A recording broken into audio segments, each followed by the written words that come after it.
If someone had told me apologies way more when they arrive with receipts, I'd have asked for less poetry and more proof. At 1:14 a.m., the doorbell rang. Once. Twice. Then a third time, faster, sharper, as if whoever stood outside wasn't requesting entry but demanding it. Barefoot in a tank top and flannel pants, hair a snarled mess, my heart was already pounding before I even checked the peephole. And when I did, my world dropped out. There she was, soaked from the rain, hoodie clinging to her like regret, eyes wide and panicked, lips trembling as if she'd practiced a speech the whole way over and forgotten every word. Nix, the woman who had ruined everything. I didn't open the door. I couldn't. My hand hovered above the lock like it burned. I hadn't seen her in 2 years. Not since the night she walked out, leaving behind only a note and a voicemail I couldn't bring myself to delete. "Open the door," she said softly through the intercom. "Please." I stepped back, shook my head even though she couldn't see it. "You shouldn't be here. I know you don't get to knock like nothing happened." "I'm not pretending nothing happened. That's why I'm here." Her voice cracked. I clenched my jaw. She had that effect on me, still slicing through my calm like glass on silk. It's the middle of the night. I didn't know where else to go. That part made me flinch. Nix had always known where to go. She was the kind of woman who never ran out of doors to knock on. "Until me, I'm not a safe place for you anymore," I said. "I know," she whispered. "But you are the only one who ever felt like home." That shouldn't have worked. It shouldn't have mattered, but something inside me cracked open anyway. Hey, if you're enjoying this story, go ahead and drop a like to help us grow even more. And let me know in the comments. On a scale from 0 to 10, what score would you give this story so far? Your feedback makes all the difference. I unlocked the door slowly, pulled it open an inch, then another, and there she was, full in front of me now, older, tired, still gorgeous in that unfair, unwashed model kind of way. Her gray hoodie was torn at the sleeve. Her jeans soaked to the knees. Her eyes, still that impossible stormy green, didn't look away once. "I didn't come to make things worse," she said. "I think that ship already sank. I didn't come to explain everything either. Just ask for 5 minutes. That's all. Nix, I please." She said it again, quieter this time, like she knew how much power that word still held in her mouth. I opened the door fully, let her in. She stepped inside like a ghost. Or maybe I was the ghost standing barefoot in the hallway where we used to laugh and fight and kiss until our mouths were swollen. She looked around like the furniture remembered her too. "You didn't change anything," she said. I tried. Nothing fit. I crossed my arms. "So why now? Why didn't I?" "Because someone I loved almost died," she said. "And all I could think about was you. How we left things. How I never said the one thing that mattered, which was that I didn't stop loving you. Not for a second. Even when I left, you left and broke me. I know you left, Nix. You disappeared because I thought I was protecting you." I laughed cold. "That's not love. That's cowardice." "Maybe, but I'm not running anymore." I stared at her, at the soaked fabric, the way her fingers trembled at her sides. And the worst part, a part of me didn't want to scream or cry or shove her back out the door. A part of me wanted to wrap her in a blanket and ask her what the hell had happened. That part of me had always been the problem.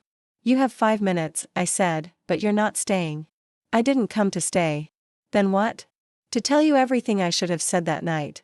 "You better talk fast." She took a deep breath. "I lied when I said I didn't want a future with you. I lied when I said I was fine.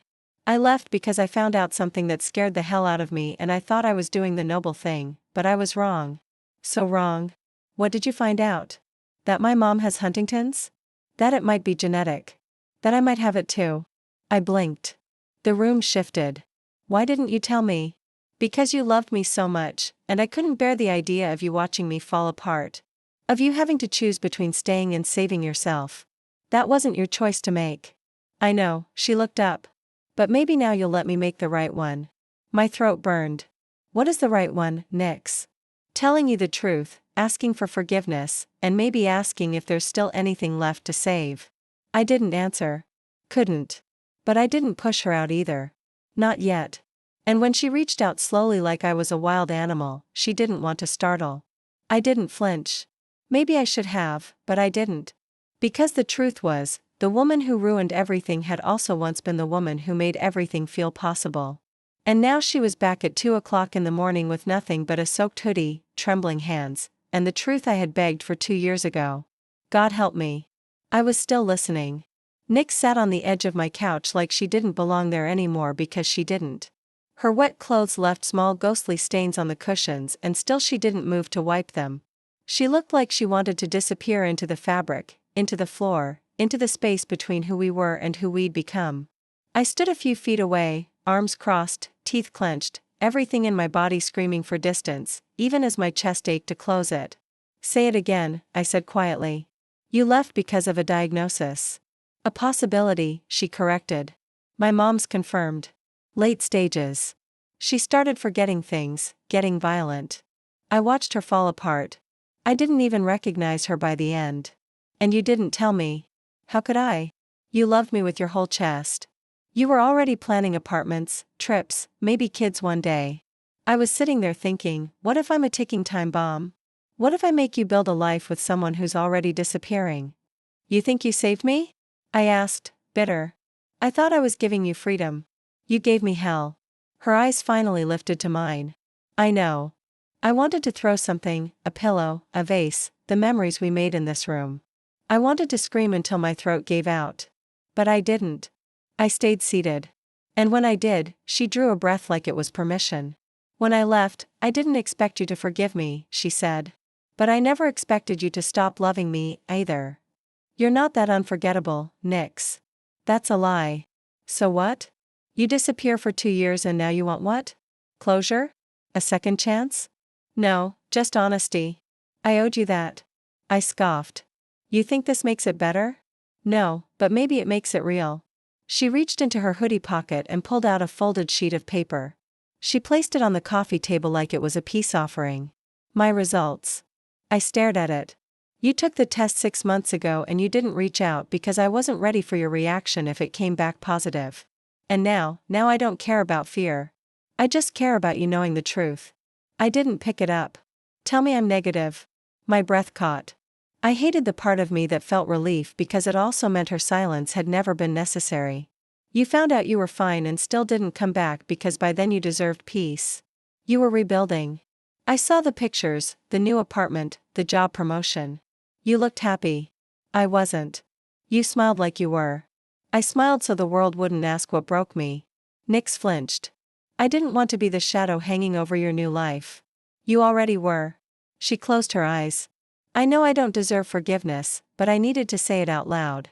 I was scared. I chose wrong, and I've regretted it every damn day since. The silence that followed was heavier than any scream. Outside, the storm had slowed, but inside I was still drowning. Why now? I whispered. Why 2 a.m. months after your test? Years after disappearing? Because my mom died last week and I didn't know who else to call. I didn't want to call anyone but you. I blinked. I'm not your comfort anymore. I know, but for a long time, you were the only place I ever felt safe. And when I watched her go, I realized if I died tomorrow, the only thing I'd regret is leaving you the way I did. I pressed my fingers to my eyes. I didn't want to feel. I wanted to be cold like I imagined I'd be if this day ever came, but I wasn't. I was furious and aching and cracked down the center. I don't know what you want me to do with this, I said. I don't want anything, she replied. I just wanted to see you tell you the truth and maybe her voice broke. Maybe remind you of what we had before I became the villain in your story. I stood. You should go. Yeah. She didn't argue, just stood slowly, every movement heavy. At the door, she turned one last time. You once told me that love is choosing someone even when it's hard. I didn't choose you when it was hard. But I never stopped loving you. Not for 1 second. It wasn't just hard, Nix. You made it impossible. She nodded. I'm sorry.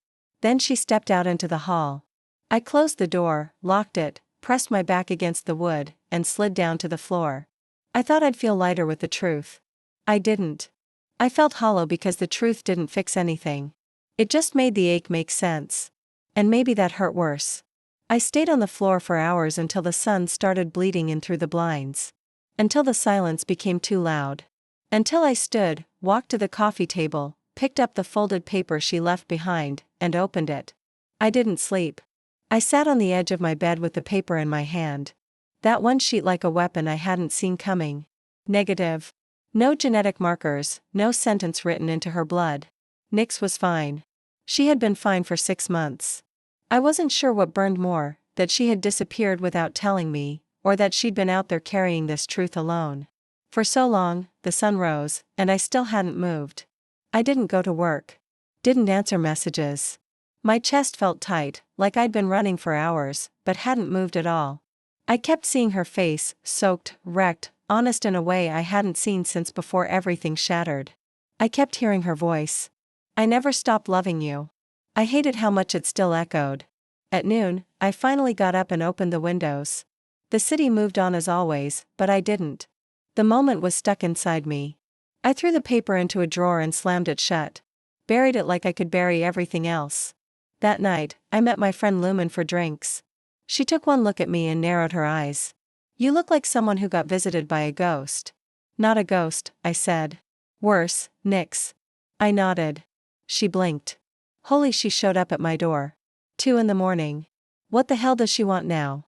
Forgiveness, honesty, closure. I don't know. Do you want to see her again? I hesitated too long. God, Vesper, don't. You cried for a year. I had to pull you out of bed. I watched you try to delete her from your body like she was some disease. You really want to reopen that wound? No, I said, but my voice wasn't sure. Then why do you look like you're hoping she knocks again? Because I didn't say it.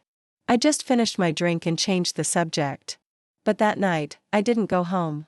I walked for hours. Ended up in front of the bookstore where Nix used to take me on Sunday mornings. The door was locked. It was after midnight. I stood there anyway, staring through the glass like maybe a ghost version of us was still inside, arguing over poetry collections and holding hands when no one was looking. Then I turned around and froze because she was there across the street just standing, hoodie again, hands in her pockets, eyes on me like she'd known I'd come. I didn't move. Neither did she. Traffic streamed between us, a blurred veil. I should have walked away, but I didn't. I crossed the street slowly, my heartbeat louder than the cars. Were you following me? I asked. No, she said. I come here sometimes. Habit. I didn't expect you. Liar. Okay, she breathed. Maybe I hoped. You can't just drop the truth and walk away, Nix. I didn't walk away. You told me to go. You knew I would. I didn't come to manipulate you. You always say that, but you know exactly how to make me feel. You always did. And you think I don't feel it, too? Her voice rose. I stood on your doorstep shaking. I left thinking it was over. And now you're here. I don't know what I'm doing. Me either. She stepped closer, near, but not touching. I thought I could live with the silence, but the second I saw you, I knew I wouldn't be whole again unless I told you the truth. And now that you have, I'm still in love with you. Don't say that. Why? Because it still means something to me. Silence. Only our breath, only the cold between us. Do you want me to disappear again? She asked. Yes, I whispered. Then no. Do you want to hate me? I already do. Do you still love me? I opened my mouth, closed it. She looked at me like the answer was already there, and maybe it was. You should go, I said again. I'm not good at should, Nix. I'll go, she said, stepping back. But I'm not giving up. Not if there's even a chance you feel half of what I do. I watched her turn and walk away, and something inside me cracked all over again. I went home again. I lay in bed and stared at the ceiling again, but this time I didn't sleep because that question wouldn't leave me alone. Do you still love me? And the answer wasn't silence.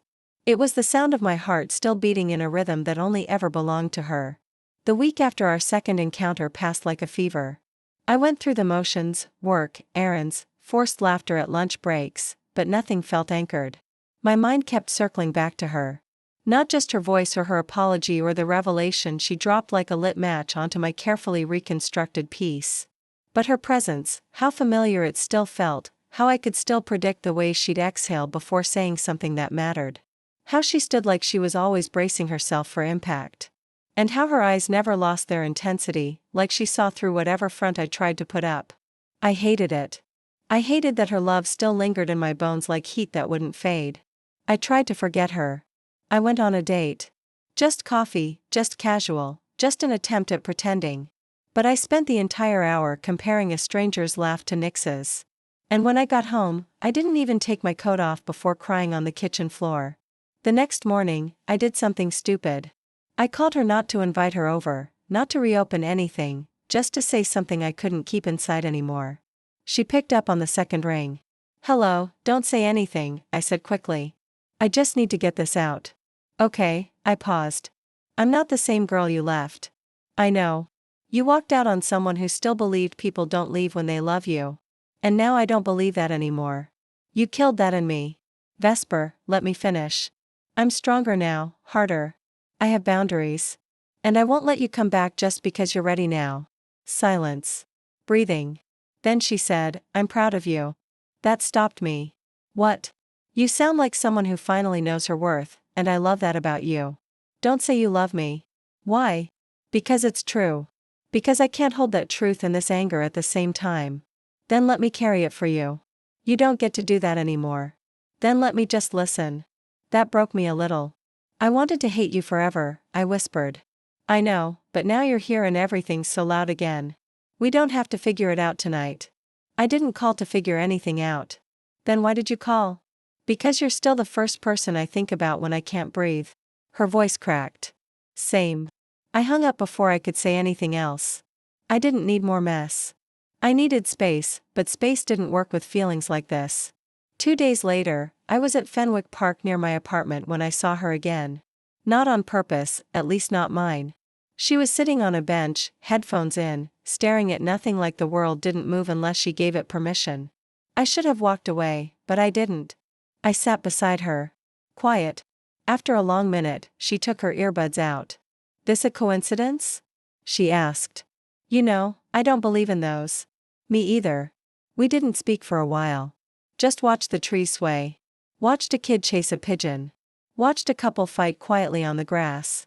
Then she said, "I remember sitting here with you once. You told me you didn't believe in forever." "I still don't, but you believe in second chances." "I believe in consequences." "That's fair." "Why are you here?" I asked. "Honestly, please." "Because being near you, even like this, is the closest I've felt to being whole in years." My chest ached. "That's not fair." "I'm not trying to be fair. I'm trying to be honest." "What if I said there's nothing left for us?" "Then I'd thank you for giving me this moment anyway." "And if I said there's still something, but I don't know what to do with it, then I'd wait for as long as it takes." No pressure, no expectations, just presence. I looked at her. The wind lifted her hair gently, the same way I used to when she laid on my lap reading poems out loud. She hadn't changed much, but I had. And maybe that was the difference. "One coffee," I said. "No talks about the past, no labels, just coffee." "And you're paying always?" She smiled. And I hated how much I missed that smile. But I didn't get up and leave. I stayed. I sat beside her while the sky shifted from gold to blue. And maybe for the first time, I realized that healing didn't always mean closure. Sometimes healing meant reopening old wounds, cleaning them out properly, and letting light in, and maybe letting her in, too. We met for coffee on a Tuesday afternoon just as the rain started again. I arrived first. Chose the corner booth. Less visible, easier to escape if I needed to. The cafe smelled like cinnamon and espresso and too many memories. I hadn't been here since her. Since us. She arrived 3 minutes late. No makeup. Hair pulled back. That same faded black hoodie like a second skin she couldn't shed. Her eyes found me instantly. And for a second, we just stared. Like the distance between our table and the door was a minefield neither of us wanted to cross. Then she stepped forward and slid into the seat across from me. "You came," she said softly. "So did you." A small smile tugged at her lips. "I was terrified you'd change your mind. I did 5 times on the way here and still came anyway. I'm still trying to figure out why." "You don't have to explain it." "Good, because I wouldn't know how." The waiter came. We ordered. Silence stretched between us like an old threadbare quilt, thin, fragile, full of holes. We were trying not to fall through. She watched me carefully like I might vanish if she blinked too long. I hated that I still liked the way she looked at me. So I said, "No past, no labels, just coffee, right?" She took a sip and winced. "Still too hot. Some things never change." "You remembered." I didn't reply. I remembered everything. The way she used to swirl her spoon 3 times before tasting. The way she always added cinnamon even if she said she didn't like sweet things. The way she looked at me like I was her first breath after drowning. "You're quiet," she said. "I don't know what to say to you." "That's okay. We can just sit." "You used to hate silence." "Only when I was afraid of what it might reveal. And now I think silence might be the only honest thing left between us." I looked down at my cup. "You think we can be friends?" She didn't answer right away, then quietly. "Do you want to be?" "I don't know. I think I want peace." "So, do I? But peace doesn't always mean reunion." "No," she agreed. "Sometimes it just means understanding and sometimes it means goodbye." Her jaw tensed. "Do you think we're heading toward a goodbye?" "I think we already had one." "Then what is this?" "I don't know because I look at you and everything inside me says don't mess this up again." I met her eyes. "Then don't." She swallowed hard. "You think I can earn your trust back?" "Trust isn't something you earn once and keep forever. It's built every day." "Then let me build it. Even if it takes years, even if we never get back to what we were, especially then." I didn't know how to respond to that. So, I changed the subject. "What are you doing now?" "Work. Freelance photography. Mostly portraits. Nothing major." "You are always good with faces." "Only yours." I looked away. Don't what say things like that?" "Why?" "Because I don't know how to be around you without wanting everything back. And if I want everything, too, then we're both in trouble." She laughed softly. A real laugh, the kind I hadn't heard in years. It made something tight in my chest loosen. "You know," she said, "I've thought about this moment 1,000 times. How's the reality comparing to the fantasy? You're more guarded, but also more beautiful. Flattery won't fix what's broken." "I'm not here to fix. I'm here to see." "See what?" "If there's still a version of us that can exist without breaking each other." That hit harder than I expected. I took another sip, staring at her, at the hands wrapped around her mug, at the scar on her wrist she used to hide. At the mouth that once kissed me like I was air. "I don't hate you," I said. "That's a start, but I don't trust you." "That's fair. And I don't know if I'll ever love you the same way again." "I don't want the same," she said. "I want better." We finished our drink slowly. No rush, no pressure. Just two people sitting in the wreckage of something that once was everything. When we stood to leave, she hesitated. "Can I walk you home?" "No," she nodded, accepting it. "Can I see you again?" I paused. Then said the most dangerous thing I could. "Maybe." Her smile wasn't triumphant. It was quiet, soft, hopeful. She walked out without looking back. And for the first time in 2 years, I didn't feel like I was the one left behind. I felt like maybe I was finally in control of the story again. The word maybe haunted me for days. It echoed in my mind like an unfinished song, looping through every quiet moment. I kept replaying our conversation at the cafe. Her eyes when I said it, the way she didn't press, didn't plead, just received the word with a softness I can't forget. I wasn't used to that Nyx. Still patient, not grabbing with both hands like before. There was a new gravity to her, as if life had knocked something loose and she'd stopped trying to pack the emptiness with noise. I admired it and resented it, because it meant she'd changed, and that made it harder to clutch the anger I'd spent so long feeding. Hating the girl who left me shattered was easy. Hating the woman across from me now was not. 3 days passed before she texted. "Still just coffee. No pressure." Same time. I stared at the screen too long, typed, deleted, typed again. "Okay." We met again and again. Always public, always light. We talked books, movies, the worst landlords we'd ever endured. We didn't talk about the night she left or the voicemail she cried into. We didn't touch the sleepless nights, the guilt, or the way I used to wake gasping from dreams of her walking away on a loop. We stayed at the surface, but it wasn't shallow. It was careful. It was real. I started laughing with her again, actual, unforced laughter. I remembered how good it felt just to exist beside her without bracing for the floor to give way.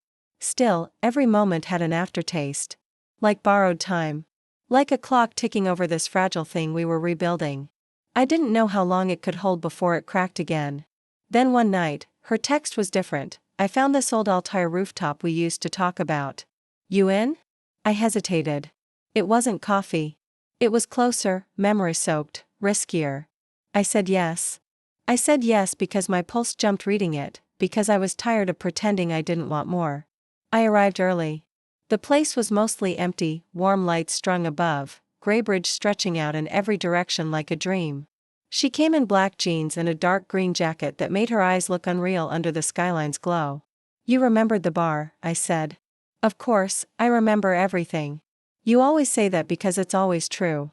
We ordered drinks, sat on the far edge where the wind was colder and the stars felt closer. For the first time, we let the silence stretch without fear. Then she turned to me. "Can I ask something?" "Depends. Have you let anyone else in? Since me?" I looked at her.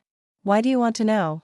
"Because it keeps me up at night wondering if someone else got to see you laugh like this or if I lost the only version of us that ever mattered."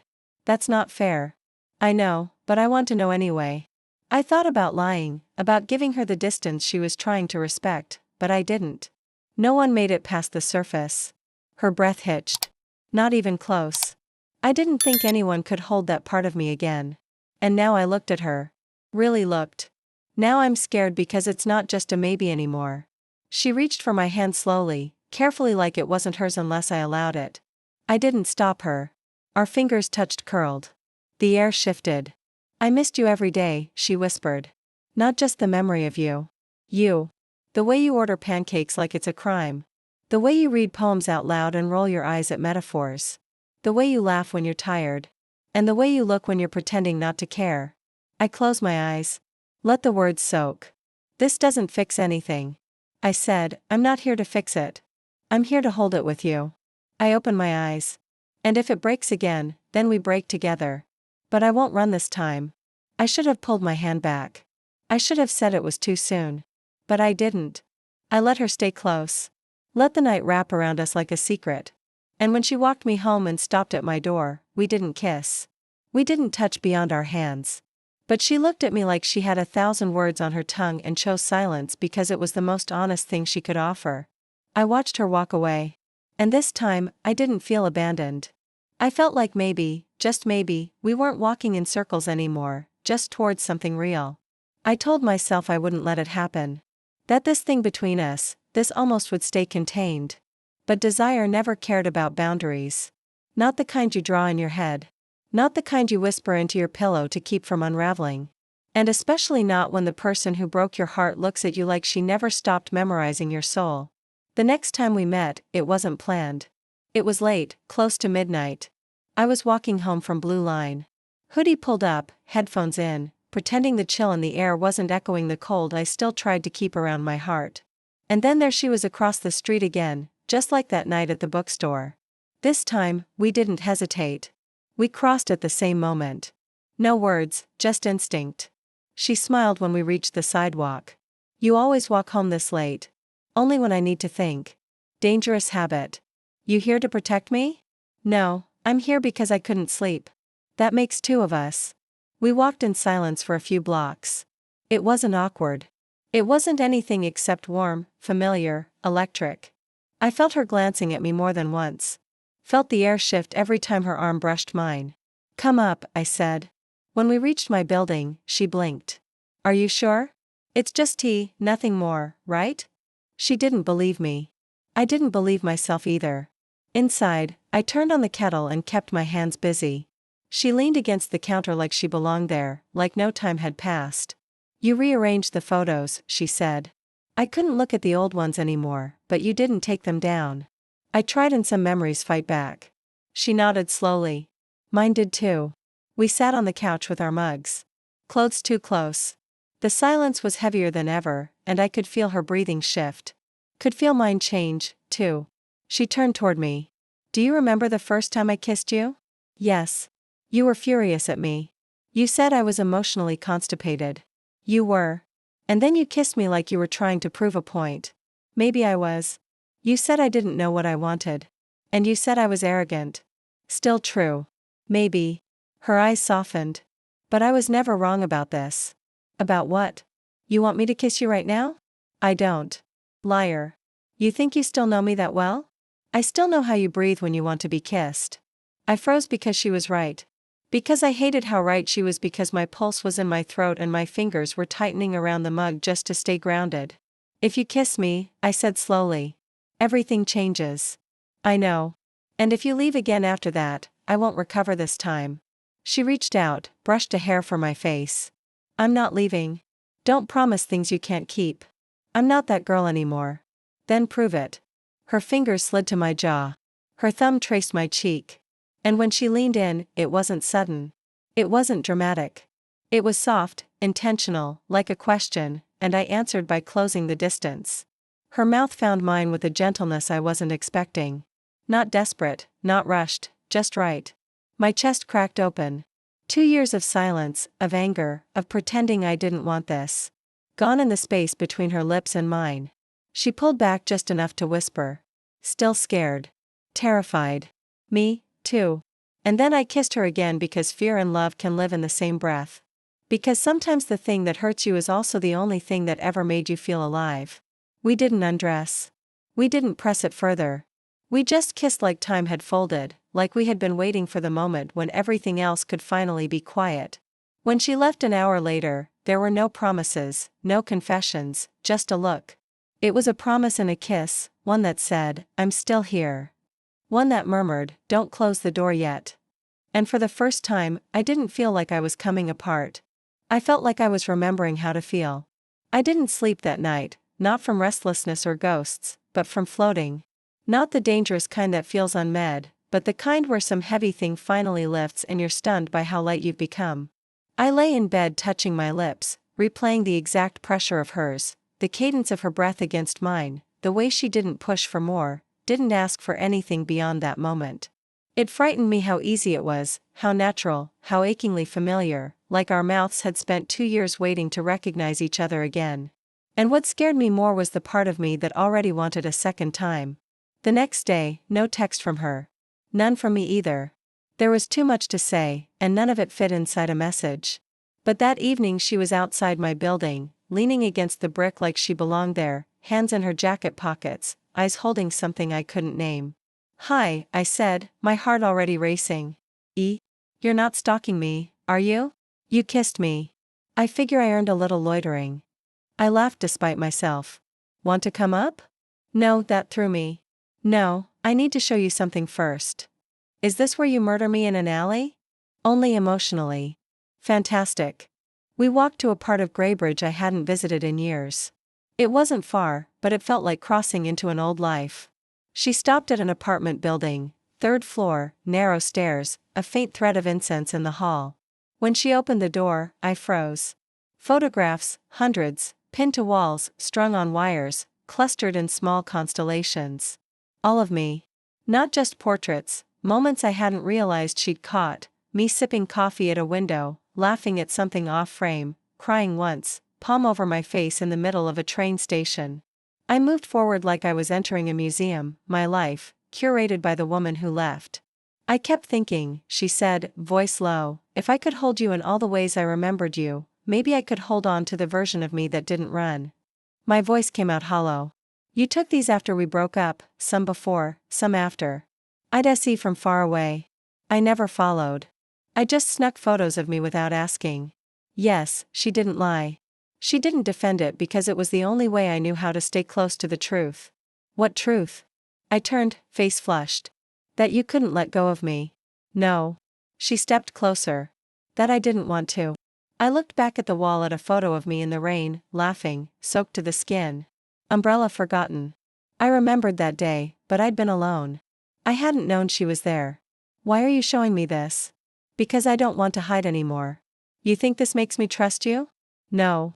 I think this makes me vulnerable, and maybe that's the only place we can start again. I felt like I couldn't breathe.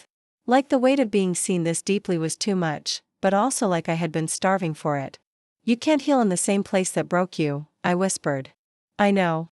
Then why am I here? Because maybe I'm not that place anymore. My heart cracked at that. Not open, just cracked. Like a door no longer bolted shut. I turned to her angry and overwhelmed and so deeply moved. I wanted to scream. I don't know what I'm doing. Neither do I.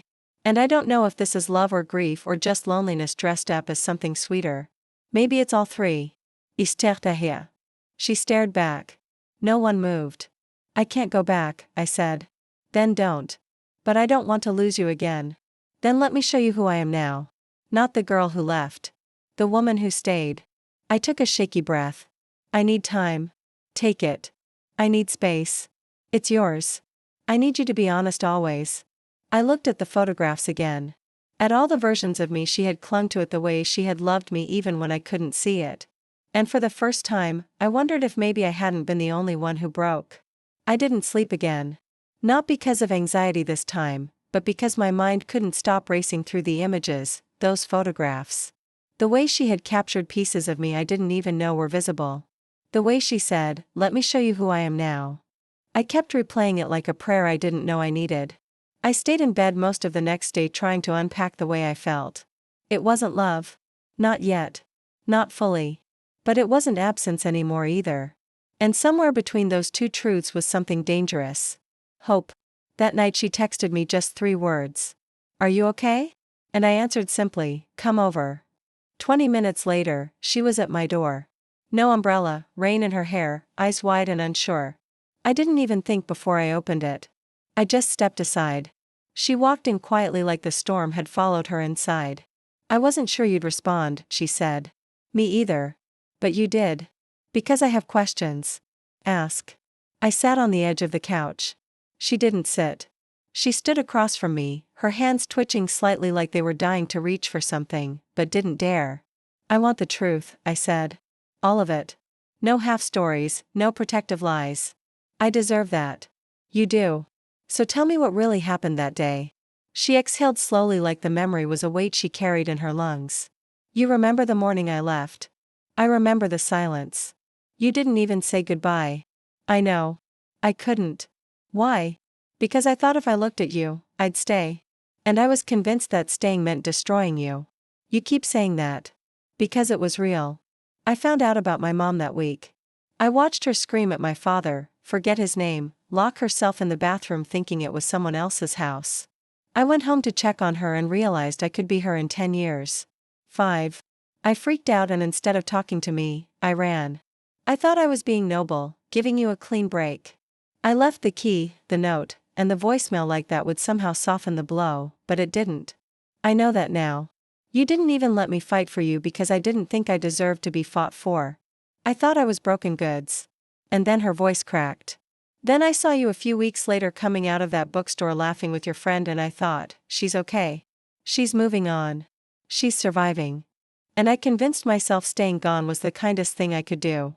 But I wasn't okay. I know that now. I watched from a distance too long.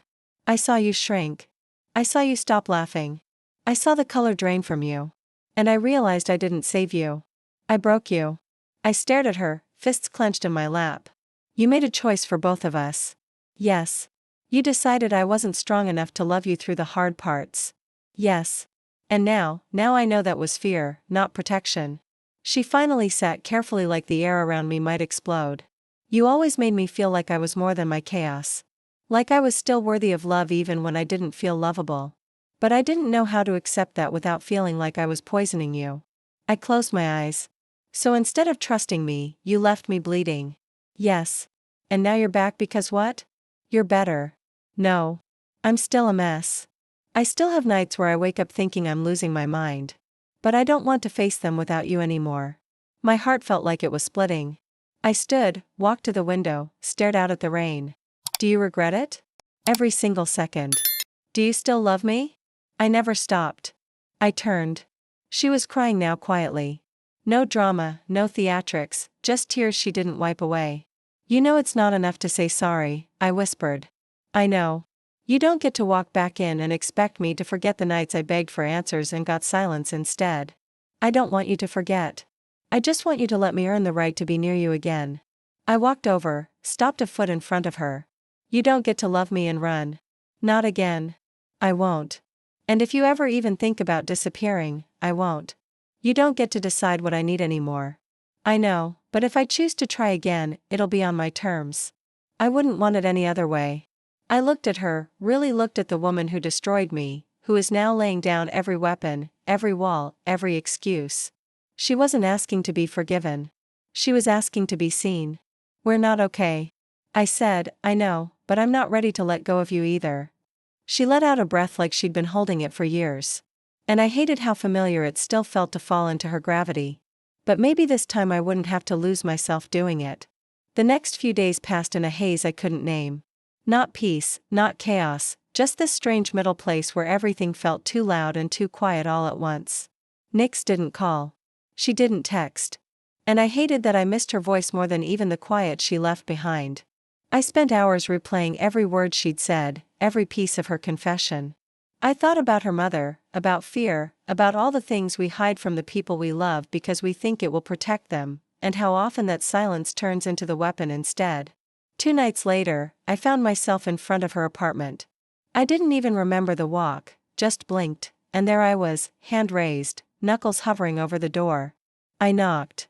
She opened it like she'd been standing there the whole time. She didn't smile, didn't speak, only looked at me with the face I knew too well, like she wanted to pull me in and apologize again, but wouldn't unless I asked. "Can I come in?"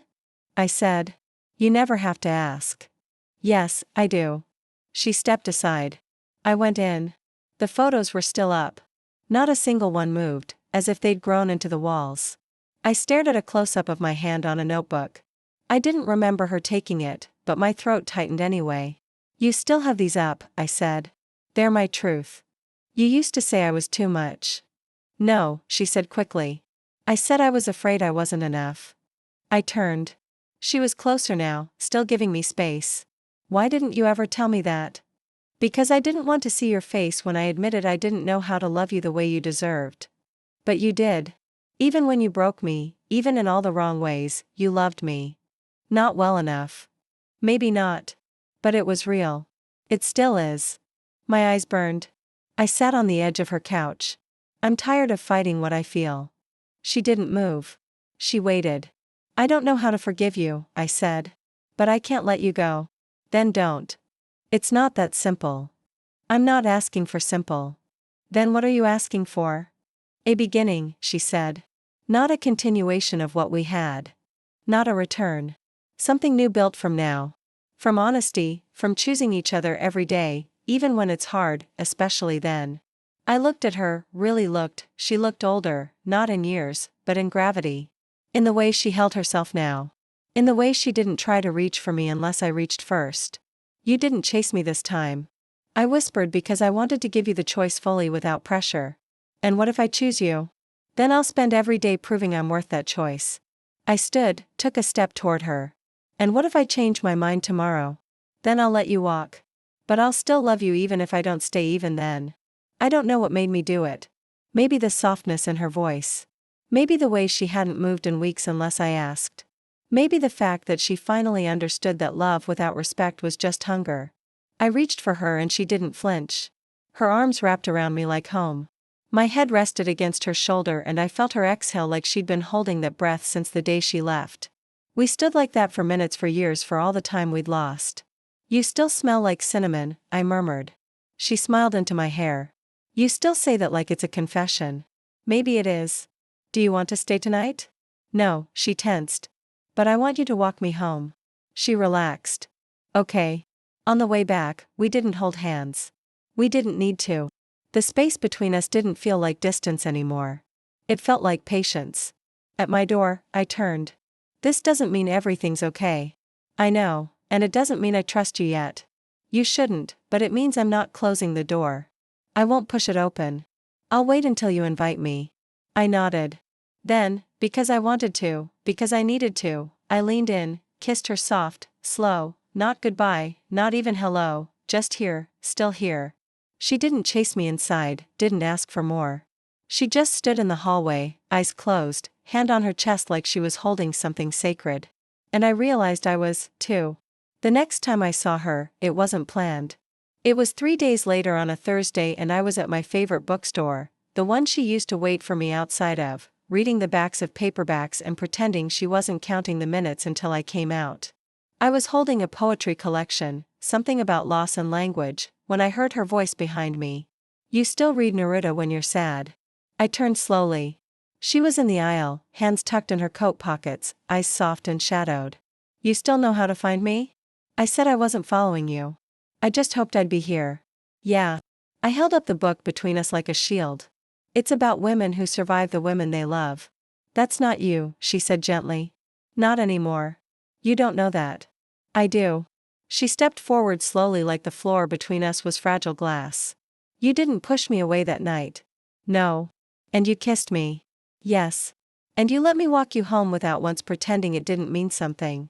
I closed the book. It did mean something. Then tell me what it meant. It meant I'm trying. Trying for what? Trying to believe you won't leave again. I won't. You say that like a promise.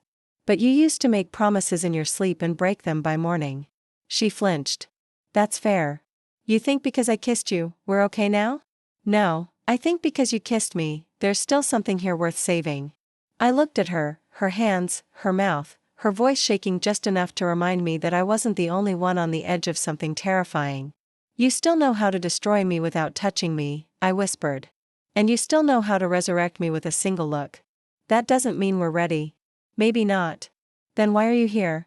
Because you didn't tell me to go. I swallowed hard. What are we doing, Nix? Whatever you're ready for. And if I say I'm still angry, then we'll sit with that anger together. And if I say I don't know how to trust you, then I'll learn it one breath at a time. I stared at her, eyes burning. You broke me so quietly. No screaming. No doors slammed. Just silence. And I'm sorry. Sorry, it doesn't glue the pieces back together. No, but maybe I can hold them while you do. I closed my eyes. I hate how much I want that to be enough. Me, too. She reached into her coat pocket, pulled something out, and held it toward me. A key. Small, familiar. Mine. The spare I'd given her once when we still believed in forever. I've had it this whole time, she said. Carried it like a punishment. Why are you giving it back? Because you trusted me with it once. And now I need you to know I'm not holding on to anything that isn't freely given. I stared at the key. My chest tightened. I don't know if I'm ready. That's okay. I'll wait. I took the key. Not because I was forgiving her, but because I wanted to believe again, even just a little. You still carry my ghost, I said. You're not a ghost. You're the only thing that ever made me feel real. I blinked back something sharp behind my eyes. You want to come over tonight? No tea, no wine, no distractions. What then? Just truth. I can handle that. Can I? I'll make it easy. I won't touch you. I won't even sit close, but I'll be there if you let me. I hesitated, then nodded. 1 hour. And when I say leave, you leave. Deal? That night, she sat across from me on the floor of my apartment, back against the wall, like she was grounding herself. I sat by the window. We didn't talk at first. Just breathed the same air. Like even that was a kind of intimacy we'd forgotten how to allow. Then I asked, why didn't you try harder back then when I begged you to stay? She looked down. Because I didn't know how to stay for anyone, not even myself. And now I want to stay even when it's hard. Especially when it's hard. And what if I never say I forgive you? Then I'll still choose you. Every day I'm allowed near you. I looked at her, saw the exhaustion and the hope living in the same heartbeat. Then stay just for tonight. I'll take it. And she did. She stayed until the sun started bleeding into the room. She didn't touch me. She didn't try to climb back into my heart. She just stayed. And for the first time, I realized that maybe love wasn't about sweeping gestures. Maybe it was about showing up quietly, consistently, without expectation, without fear. And maybe, just maybe, we were finally learning how to love each other for real. She stayed until the light crept into the corners of the room. Neither of us slept. We didn't touch. We didn't lie down. We just existed quietly in the same space. Her head tilted back against the wall, eyes half closed. My legs pulled up beneath me by the window, arms around myself like protection from something invisible. It should have been uncomfortable, but it wasn't. It felt like holding a note of music for as long as possible before breath runs out.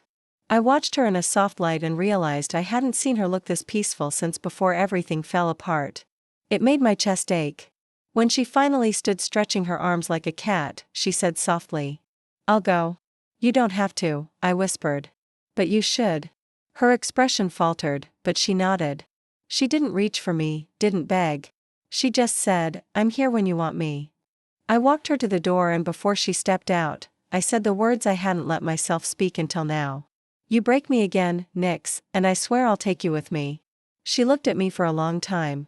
Not shocked, not wounded, just knowing. I won't, she said. Not this time.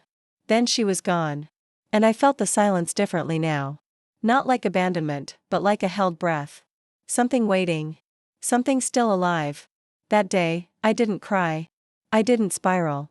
I didn't retreat into the past. I went to work, answered emails, laughed at something dumb someone said in the elevator. I was still here. I was surviving. And that felt like progress. 2 days passed. Then 3. No text, no call. I knew she was waiting for me to decide, to reach, to risk. And I hated that the ball was in my court because choosing her meant risking everything again. But not choosing her meant slowly dying with the ache of something unfinished. On the 4th day, I sent one message. Come over, bring the photos. 15 minutes later, she was at my door. Her eyes lit up when she saw me. Not with triumph, with gratitude, with something too big to name. You sure? She asked. No, I said, but I want to see. She stepped in, carrying a box, careful, reverent, like she was holding sacred ground. We sat on the floor and she spread the photographs out like a constellation. There were hundreds, some I'd seen before, many I hadn't, and then one I had forgotten. Me asleep in her lap. A summer afternoon, sunlight across my cheek, her fingers in my hair. You loved me, I whispered. Even then, especially then, she said. I picked up the photo. Why didn't you ever show me this? Because I didn't think I deserved to keep that version of you, the peaceful one. You did. Not then. She looked at me, face bare, eyes wide and wet. But maybe I do now. I stared at her, at the woman who used to run. Now sitting still in the middle of everything she once feared. I don't know if I can love you again, I said. But I can't keep pretending I don't want to try. She swallowed hard. I'll take that. I'll take anything honest. And if it ends badly, then I'll still be proud I stayed this time. And if it ends well, her voice broke. Then I'll spend my life trying to deserve that ending. I reached for her hand. She flinched just barely. Then let me take it. Start over with me. I said from the beginning. Okay. New rules. Okay. No lies ever. Never again. And if it gets too hard, we talk. We stay. We don't disappear. And if one of us falters, we catch each other. We don't punish the wounds we didn't cause. I nodded slowly, then it's a beginning. She leaned forward, her forehead touching mine, the space between us full of breath and fear and hope. I missed you, she whispered. I miss me too, I said. And somehow in her presence, I started to feel like that version of myself was coming back. Not the naive girl who trusted too fast. Not the shattered one who stopped believing in second chances, but someone new. Someone who had been broken and survived and still chose love anyway. The beginning was quieter than I expected. There were no grand gestures, no passionate declarations. No fireworks, just mornings, soft mornings, texts that said, "Good luck today and you can do this," instead of "I miss you" or "I love you." There were walks in silence. Fingers brushing but not quite intertwining. The space between us still sacred, still healing. We didn't call it anything, not relationship, not reunion, not even friendship. It was a space we built slowly, one truth at a time. She never pushed. She never assumed. She asked with her eyes each time she moved closer, and somehow that gentleness hurt more than any desperate apology ever could. It was a Sunday morning when she brewed coffee in my kitchen and asked, almost offhand, "What do we call this if it doesn't have a name?" I blinked. She passed me the mug, gaze skittering away like the words might spook me. "Does it need one?" I said. "Maybe not, but I want to know what page we're on." "The one after heartbreak and before surrender." "So? Limbo. Is it a page you want to turn?" I met her eyes. "Only if we turn it together." She smiled, small, quiet, like the morning itself. "Then we'll keep reading." Later, in the hallway, she kissed me again, softly, unrushed. Just breath and lips and the sound of time easing between us. I kissed her back because it was the truest thing I could offer. That afternoon we curled on the couch, her feet in my lap, my head tipped back and eyes closed. "Do you tell anyone about me?" she asked. "What do you mean?" "Friends, coworkers, do they know?" I opened my eyes. "Some do." "And what do you say when they ask what we are?" "I tell them we're trying." "That's enough for me," she said, though something flickered behind her eyes, longing, maybe, the start of a need. I let it be. Not then. The next day, flowers arrived at my office, not roses, nothing overtly romantic. Wildflowers. My favorite. The note read, "If today feels heavy, I'm holding part of it for you." I stared at the card for 5 full minutes before sliding it into my wallet like a secret. She was making room for me again, not just in her life, but in mine, and the weight of that almost made me cry. That night I cooked. She came late, hair damp from the rain, eyes tired. She looked around my apartment like it had shifted. Maybe it had. Maybe I had. "You okay?" I asked. She hesitated. "Can I ask something stupid?" "Always." "What if I mess this up again?" "Then we'll bleed together." "And if I break you again?" "I survived you once. I can survive you again, I just hope I never have to." Her shoulders eased. Her voice fell to a whisper. "I hope so, too." I touched her cheek. "You're not the villain in this story anymore, Nix. You're proof that sometimes people come back different." "Do you really believe that?" "I do. Even after everything. Especially after everything." And then for the first time since we began again, she cried in front of me. Not from guilt, not from regret, but from relief, from the unbearable weight of being forgiven, just a little. We didn't sleep that night, not in the way people expect. We stayed up talking about nothing, about everything. About the way her mom had good days now, about the dog she wanted to adopt. About how sometimes healing looks like watching someone you love fall asleep in the next room and knowing you're no longer the reason they can't. Around 3 a.m., she looked at me from across the room and said, "I don't know what this is yet. But it's the most real thing I've ever felt," and I said, "It doesn't need a name. As long as it's honest, it is. Then it's enough." She walked over, sat beside me. We didn't kiss. We didn't fall into each other. We just leaned side by side, shoulder to shoulder, heart to heart. And for once, it felt like the silence between us was full of answers instead of questions. It had been 2 weeks, 14 days of texts that said more than they seemed to. Of shared coffee, quiet dinners, forehead kisses, slow laughter. 14 days of choosing each other in small ways. We still didn't call it anything, but it lived in every look, every soft touch, every time we reached without asking, and the other leaned in without flinching. I was beginning to believe this could last. Not perfectly, not cleanly, but honestly. And then she vanished. No message, no call, no flowers, no knock at my door, just silence, familiar, cold, gut-twisting silence. At first, I told myself it was nothing. She was busy, distracted. She'd show up. Then 2 days passed. Then 3. By day 4, I wasn't angry. I was terrified. Terrified that I'd let her back in, cracked my ribs open, let her see the soft parts again, and she'd walked away without warning. Again, I stood in my apartment, holding my phone like a lifeline I was slowly drowning with. Then I cracked. I called straight to voicemail. I called again. Same again, nothing. I left a message, then another.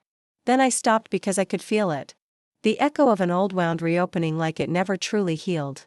That night, I sat by the window with my knees to my chest and promised myself I wouldn't cry.